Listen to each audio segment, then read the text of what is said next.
head on into section 5. Jarod and I talked through this morning. It took much longer than I thought it was going to, but this is from those new Q&As, but it's nothing new. It's an area to me that often gets misunderstood. So notice that we say the notice, that's the section in the new proposals. It has to do with giving the notice. It's question number 2, and it's talking about mobile homes. And what I want to do is have you all read through this, and I'm going to break this down into really 4 different components here. So the question is about, we don't know where they're going to put their mobile home. What do we do? And so starting out there, first off, let me do this. I need to define what a mobile home is. A mobile home, and as they explain in here, is something that's built on a chassis, etc. Flood insurance comes into play when the mobile home is put on a permanent foundation. Now, what does that mean? I have a memo that I will put up here in the chat room in just a minute, or Amy, actually, if you could help me, it's, nope, I've got it right here, so I can grab it. This is back in 2000. I actually emailed what was FEMA's, had kind of like a helpline. And they basically explain, let me see if I can just attach this here. There. Must a mobile home be tied down was kind of the question. What is a permanent foundation? Because the definition of mobile home means that it's off of its tires. It's not on its chassis anymore. Now, I'm going to use this wording. If it's a mobile home that can roll down the road on tires, I'm going to call that an RV. And I know there's a big difference here. I'm talking about, let's just say a mobile home that qualifies for flood insurance means that it's off of the tires. It's supported on some type of foundation. It's most likely going to be hooked up to utilities and things like that, and that's what this memo that I just put up there talks about. But let's talk about a mobile home that isn't yet, and that's where this question starts out. We don't know where this thing's going to be. So their answer goes into, you must provide the notice of special flood hazard within a reasonable period of time prior to completion transaction. There's a footnote 46 about that.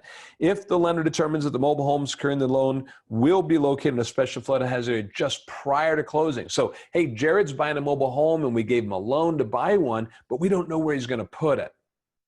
And then right before closing, he says, aha, this is where I'm going to put it. Now, that's probably pretty rare.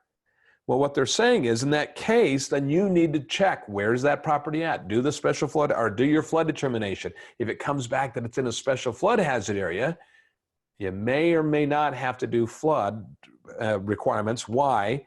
Because is it going to be on a permanent foundation? And that's kind of the second part that I'll get to in just a minute.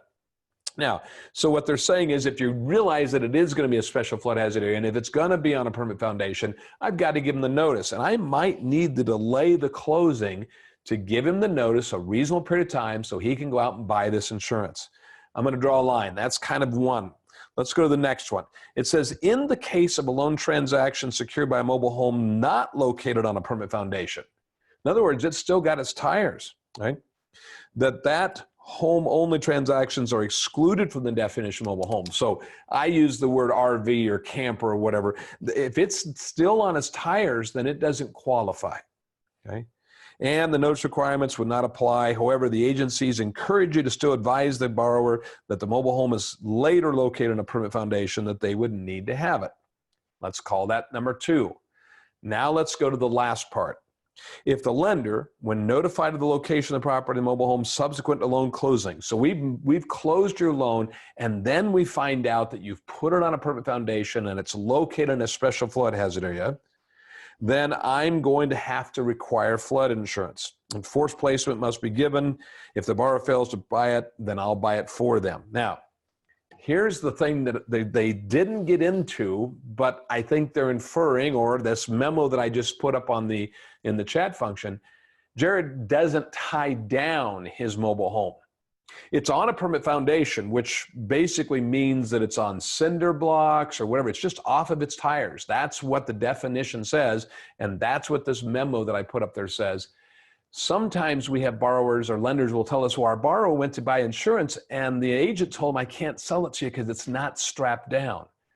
They didn't say in this question and answer, if it's tied down, you have to make them buy insurance. It says, if it's in a special flood hazard area and it's off its tires, it's on some type of permanent foundation, then you must get insurance. So I'm going to add to this If you have a mobile home off a foundation in a special flood hazard area, I tell Jarod, go buy flood insurance. Jarod goes to his agent and says, I can't sell it to you, Jarod, because you didn't strap it down. He comes back to me and says, Dave, I can't buy the insurance. Why not? Because it's not strapped down. Well, Jarod, go strap your trailer down. You have to have insurance. That's what this question and answer says. Not quite as direct as I wished, but they certainly do say you must have insurance. To qualify for flood insurance, NFIP at least, it has to have straps. And that's what I put up in the chat function. So I just want to revisit this old topic because this new Q&A is clarifying this a little bit. And we're running short on time. Maybe that if you have questions about that as a topic, we can visit more. But I hope that's crystal clear to you all. Now, I'm going to throw out one more thing. Jarod and I were discussing this. How many mobile homes do you know, Jarod, are strapped down? You know, I'm going to have to look this weekend. I've got a lake cabin. There's several around there. I don't know if I've ever seen one tied down. Right. And I was telling him when I was in college, I lived in a mobile home and we actually got the tie downs. They are literally straps and there's like big old corkscrews that go in the ground. Now, here's the other thing. For those of you lenders that are going, nah, we don't do that. I'm going to challenge you something. Do you have hazard insurance? I'm going to bet you all do. Pull out your hazard insurance policies on your mobile homes. I guarantee you, every single one of your mobile home hazard insurance policies says it has to be tied down to resist wind. And so if you're saying, oh, you know, we don't think so, and check that out. You may not have an adequate hazard insurance policy, or your policy may not pay, is what I'm trying to say, if you don't tie them down. If I'm wrong, I'm going to ask you to notify me. Email us or call us and let me know. I have never seen a mobile home policy that didn't have the wording about tie downs on the hazard insurance side. And so if you aren't strapping them down, you don't really have hazard insurance as well as flood insurance qualifications. So with that, I'm going to get off this.